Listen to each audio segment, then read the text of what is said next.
Let me just make a few opening remarks for this group.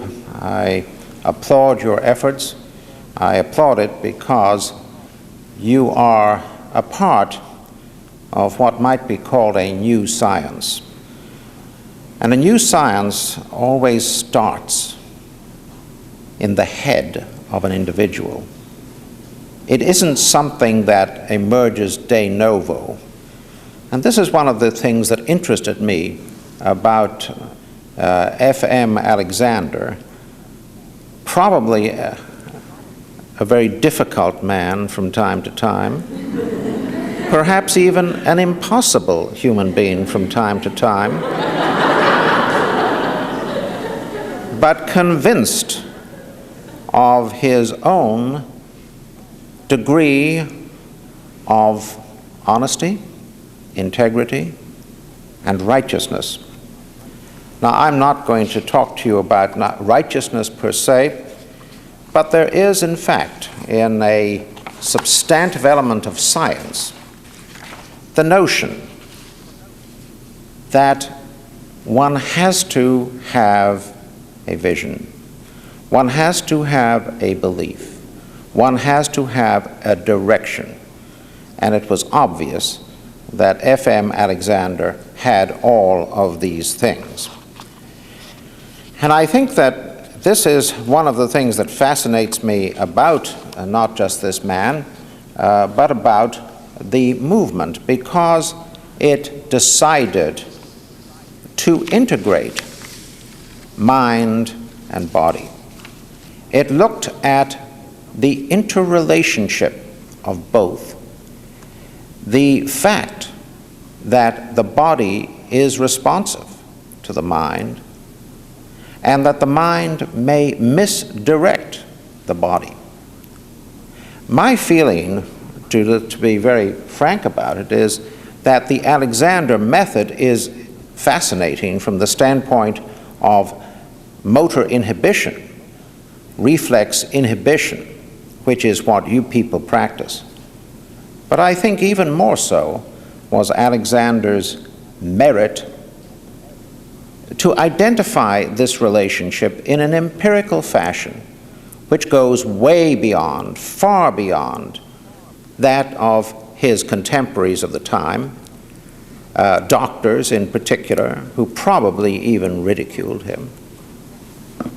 But it brought out principles, and those principles are behavior modification. In fact, this is exactly what F. Matthias Alexander was all about. He said, we have bad habits and we must break them. He was a stern teacher, as I understand it, and he broke people and he broke bad habits. But I think that his real contribution, and I say this with some background personally in science, that the empirical observations that he made particularly upon himself were quite fascinating. The story of his speech difficulty at the time that he was oratorizing his Shakespearean verse is fascinating because it says, I watched. He not only watched, he observed, he saw, and he recorded. And that, I think, is why Dewey, probably wrongly, identified Alexander as a scientist. He was a scientist to the degree he was an observer, but that and that alone. I think the issue of the conscious control of the individual, which is a title, I believe, of one of Alexander's books or Dewey's books, is a phenomenon that is a must in modern society. It is something that we have to take and have to approach and have to understand that modification of instinctive behavior is a necessity. It is actually a necessity not just in the healing arts, but socially, politically. Reaction in the West, for example, is If it's Russian, one must suspect it. If it is white, it is probably better, etc. We have to do something to eliminate these issues of instinctive behavior, instinctive reaction. And I think here, Alexander's obsession with the relationship of posture to muscular tone and its influence upon all aspects of personal behavior is astounding. It is astounding. You are a relatively small group of people. This concept has persisted over the years, having been founded in the mind of a man, that being a non-sexist term, forgive me, a mind of a human. It has to have a consensus to continue, and this is the consensus. But here it is. Behavior modification by reflex inhibition. For example, I am now inhibiting myself in striking at a fly, perhaps willingly or unwillingly, but that is what I am doing because I am here speaking. Maybe I should strike at it, it would be better. So I want to point out, make my first point is that Alexander's contribution is basically the foundation of behavior modification. And it is the statement that you have to observe and get rid of bad habits. It's sort of simple, but never really structured in that manner until this man, for a very peculiar personal reason, namely his own vocal cords, decided to make it a concept, make it a creation, and make it something truly worthwhile. There is an interesting series of statements throughout much of what Alexander wrote and what people wrote about him.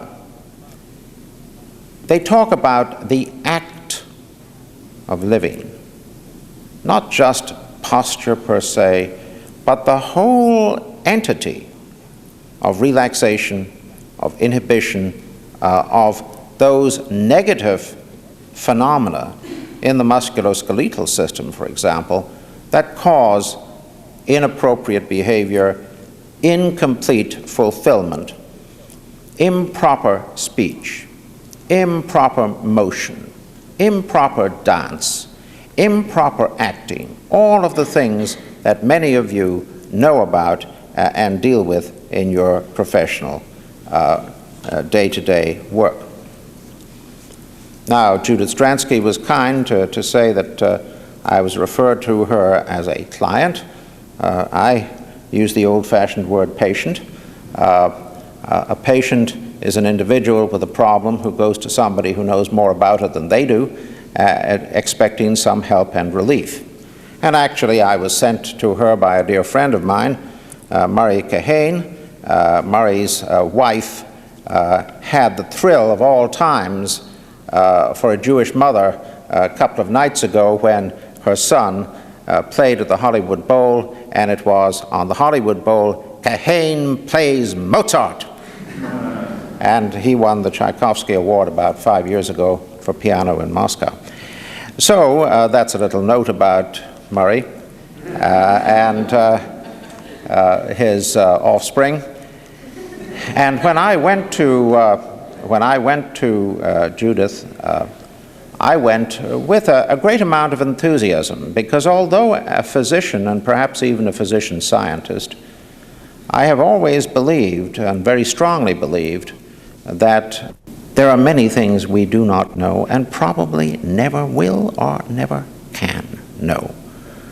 So let's worry too much about it. So I went, therefore, and attended and was impressed with 2 or 3 things. One was the basic, honest, direct, intelligible, therapy that was offered me, namely inhibition of harmful muscular constriction or contraction. We know very well that if one pulls one's arm up like that, you contract the biceps, but you also have reciprocal inhibition of the triceps, the muscle on the back of the upper arm. This was known and was actually described by Sherrington, a world-famous physiologist. As a matter of fact, I worked in the Sherrington School of Physiology at St. Thomas's Hospital. Dr. Barlow was there also many, many years ago as a lecturer in physiology. But Sherrington described this, and when I went to see Judith, and when she said, well, now this is what we're doing, and you just get your head going up and up and up, up, lengthen, lengthen, lengthen. I realized that what we were doing was engaging in a very basic phenomenon of neurophysiology, namely reciprocal inhibition of contracting muscle.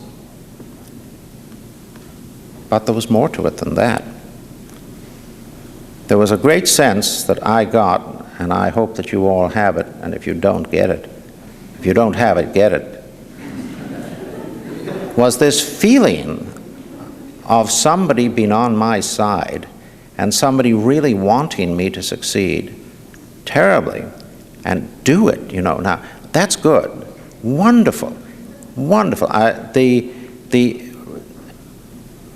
enforcement, the emotional enforcement was unbelievable.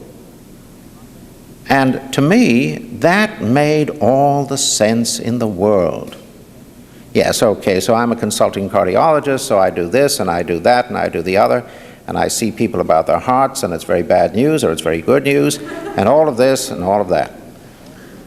But what really, really matters in life, one-on-one, human being to human being, the person who comes for help and the person who helps that person. That's what it's all about. And I found that. Maybe it is the individual, maybe it is the practice, maybe it is the technique. I think it's all a part of something that's terribly, terribly, terribly important. And that is the relationship of one person to one other person. In the healing and in the act of making whole. And this is what I learned, not just that my back was better and that I now go skiing. I've been skiing every year for the past 4 years, since 3 years, whatever it was, since I was last there. And yes, I have to watch my back. I've got some discoid disease, but I know how to handle it much better than I did before. But there's more to it than that. There is this feeling of something that is different and that is real and that is caring. And if you can bring that to your clients or your patients or anybody else in the whole world, you'll have made your little visit in this little pinpoint of time well worthwhile indeed.